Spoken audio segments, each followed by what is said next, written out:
আগে তো ভালো অনেকে ছিলই, যার সন্তান আয়না ঘরে যায় নাই, গুম হয় নাই, খুন হয় নাই।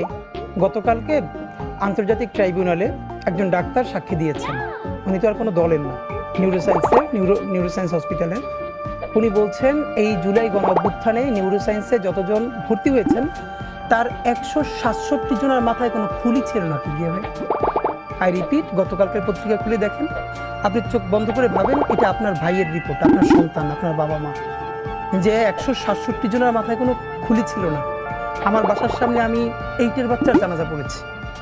ইলিয়াস আলী ভাই বিএনপি, ওনার লাশটা যখন মানে চিরে মধ্যে পাথর দিয়ে নদীতে ভাসিয়ে দেওয়া হয়েছে, ঠিক তার পরেই হাসিনা ইলিয়াস আলী ভাইয়ের স্ত্রী এবং তার সন্তানকে পাশে বসিয়ে সান্ত্বনা দিচ্ছেন। তো হয় কি, যার সন্তান গুম হয় নাই, খুন হয় নাই, তার লোক ভালোই ছিল। যারা পাচার করেছে, এখন এই যে আগেই ভালো ছিলাম, এদেরকে আমি শুধু একটা বলি যে ট্রায়াল হলো আর্টিফিশিয়ালি হলেও এদের কাউরে 1 ঘন্টার জন্য ওরকম একটা আয়না ঘরে যদি রাখা যায়, অথবা তার সন্তানকে, তার বাবা মাকে।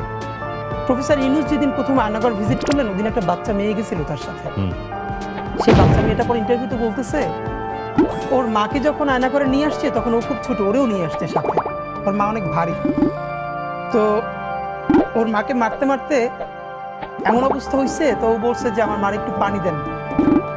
এরপরে এমন লাথি মারছে, ওর মা ওর সামনে বাথরুম করে ফেলছে, নড়তে পারতেছে না। একটা মেয়ে বলতেছে যে তাকে আয়না ঘরে নেওয়ার পর তার পিরিয়ড হয়ে গেছে মায়ের চোটে, তারপরে বলছে আমাকে প্যাড দেন, হু হু করে হাসতেছে। আপনি ভাবেন যে আপনার বোন, আপনার, এবং সব থেকে ভয়াবহ এই যে আলেপ আয়নাঘরের একজনকে ধরেছে, আয়নাঘরে নিয়েছে, তাকে জঙ্গি হিসেবে তার জবানবন্দি নেবে, কিন্তু সে দিচ্ছে না। তাকে জঙ্গি হিসেবে জবানবন্দি নেয়ার জন্য তার স্ত্রীকে ধরে নিচ্ছে তার সামনে।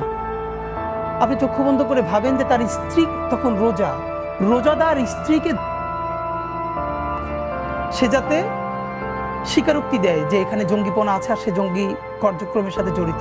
এখন পর্যন্ত বেওয়ারিশ কতগুলো লাশ আমরা শনাক্ত করতে পারিনি। যে ঢাকা বিশ্ববিদ্যালয় মসজিদ থেকে নামাজ পড়ে বেরোচ্ছে, টিআরটি ওয়ার্ল্ড একটা ছেলেকে ইন্টারভিউ করবে, জুলাইয়ের আহত, তা আমাকে দেখুন না কথা বলতেছে, তখন ছেলেটা শুনতেছে যে আমি এসছি।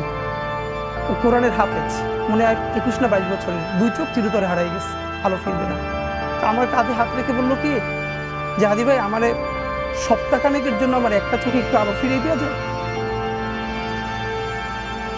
আমি বললাম ভাই 1 সপ্তাহের জন্য কেন? বললো ভাই অন্তত আমার মাকে আমার খুব একবার দেখতে মন চাই। আমার মা আমার অনেক নিষেধ করছিল অন্তরে যেতে, আমি ফিরে আসার সময় মারে দেখি নাই, আমার একটাবার মন চায় আমার মারে দেখি। তো যারা হাজার হাজার কোটি টাকা পাচার করে বিদেশ চলে গেছে,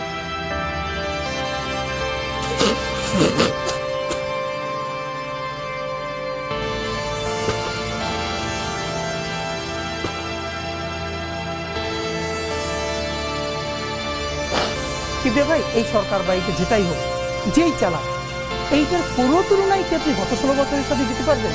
শুধু একটা হাজার হাজার গুণের সাথে একটা গুণ শুধু নিজের পরিবারের সাথে রিলেট করেন, এটা আপনার বাবা, আপনার মা, আপনার ভাই বোন, লাশটা ফিরে নদীতে ভাসিয়ে দিয়েছে।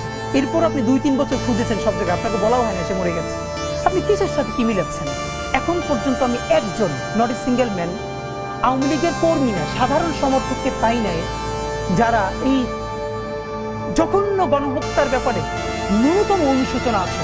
ভাই দেখেন, মানুষ যে যার পলিটিক্স করে, এরপরে ভাই বন্ধুরা বললে বলে না, না এই কেসটা খুব খারাপ হয়েছে, এই কেসটা ঠিক হয় না। ভাই আমি একজন ন্যূনতম আওয়ামী লীগের সমর্থককে পাই নাই যে মনে করে এই গণহত্যাটা একটা জঘন্য কাজ হয়েছে, সুতরাং তাদের ক্ষমা চাওয়া উচিত। তারা বলে না, এটা কিসের কি হয়েছে, এখানে ছাত্ররা পুলিশকে মারি ফেলছে। এই ফ্যাসিবাদের জন্মদাতা ছিলেন হাজার বছরের শ্রেষ্ঠ বাঙালি বঙ্গবন্ধু শেখ মুজিবুর রহমান।